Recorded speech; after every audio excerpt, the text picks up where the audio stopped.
Salut, c'est Richard pour le RG Podcast Minimalisme, épisode 13. Et aujourd'hui, j'avais envie de te parler donc Enfin, le titre, c'était Ici, on parle français, monsieur.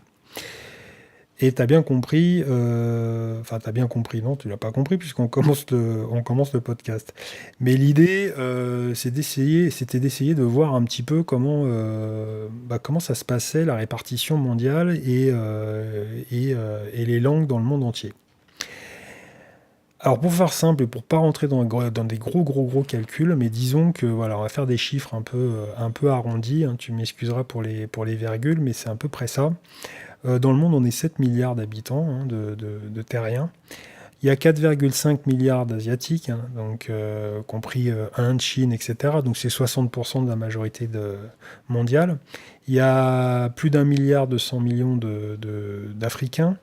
En Europe, nous, on est 750 millions. Les États-Unis avec le Canada, donc l'Amérique du Nord, c'est 350 millions.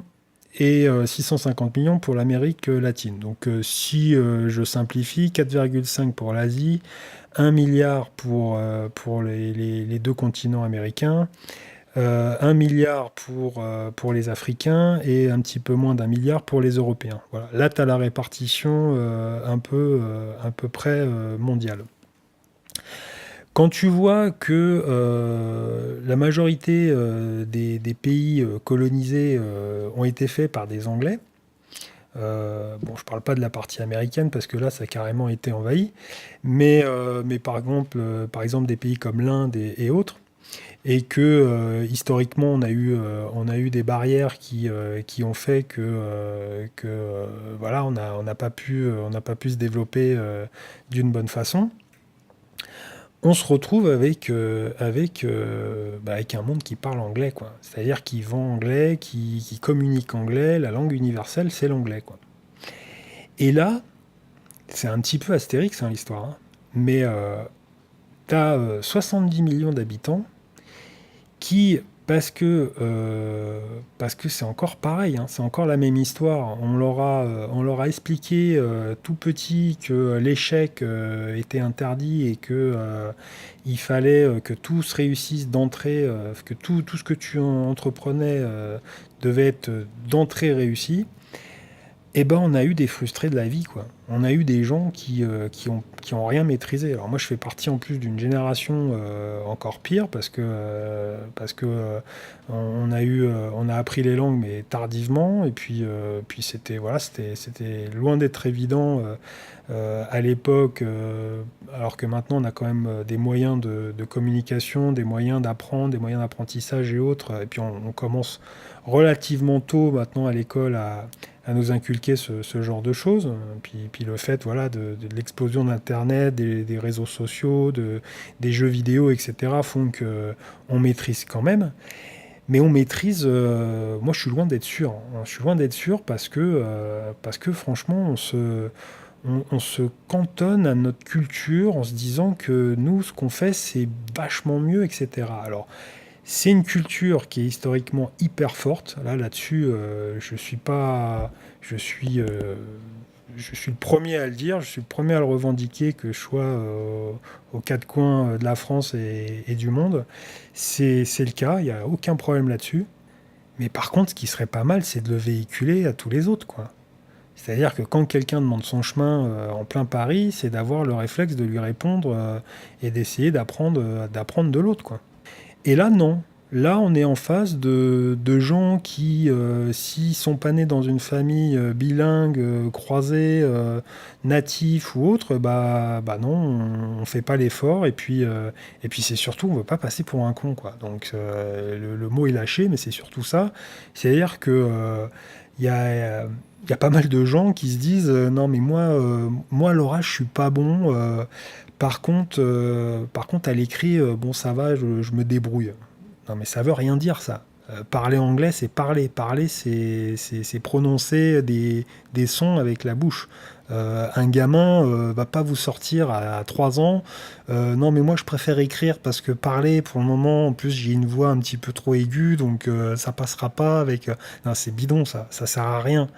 Et au lieu d'essayer de tester, voilà, et de faire en sorte de s'améliorer, et comme je le répète, hein, systématiquement, mais d'y aller par étapes, petit à petit, bah non, on veut tout de suite savoir correctement, je sais pas, moi, parler avec un ingénieur du Cap Kennedy, si ça existe encore, je m'excuse pour les historiens, mais on veut tout de suite, voilà, on veut tout de suite expliquer aux autres ce que nous-mêmes on ne maîtrise pas. Et puis en plus de ça, ce qui me gêne, c'est qu'au niveau culture, bon, le fait de ne pas propager, ça me dérange, mais en plus on se limite. C'est-à-dire que moi, il y a énormément de bouquins qui sont pas traduits en anglais, qui sont pas traduits de l'anglais au français, ou alors qui sont hyper mal traduits, mais on se limite. C'est, quand vous prenez Wikipédia français et Wikipédia anglais et américain, hein, je généralise, anglo-saxon, il y a un fossé, quoi, c'est monstrueux. Donc, on a inculqué notre culture, elle a été, on l'a pendant l'histoire, hein, le montre, hein, je rentre pas dans le détail aujourd'hui, mais ça fera l'objet d'autres peut-être sujets, mais on l'a inculqué dans ce monde anglo-saxon par rapport aux valeurs qu'on avait historiquement, et qu'on est un grand pays malgré notre petite surface terrestre et notre faible population. Mais derrière, on fait rien pour, quoi. On représente rien par rapport aux autres. Et ça, c'est hyper dommageable. Donc, voilà, c'est un peu, alors c'est un espèce de coup de gueule, mais c'est surtout le fait de se dire, bah, faut changer ça, quoi.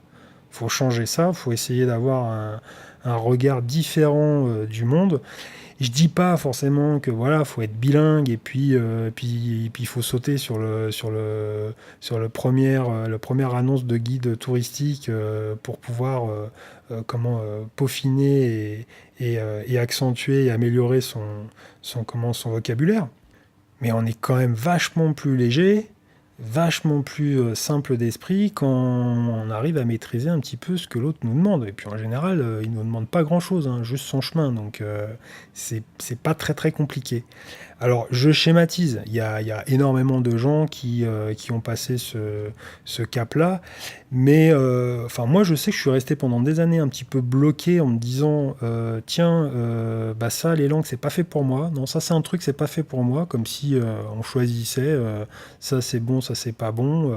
C'est sûr que le gars qui veut être basketteur, et quoique non c'est le mauvais exemple, mais qui fait du saut en hauteur et qui fait 1,20 m, ça sera compliqué, mais quand même, enfin, voilà, physiquement, il y a des possibilités. Bon, là, c'est autre chose, c'est surtout au niveau de l'apprentissage, et on l'apprend en plus d'une façon, mais on a envie de se tirer une balle dès les premières 10 minutes de discussion avec un professeur.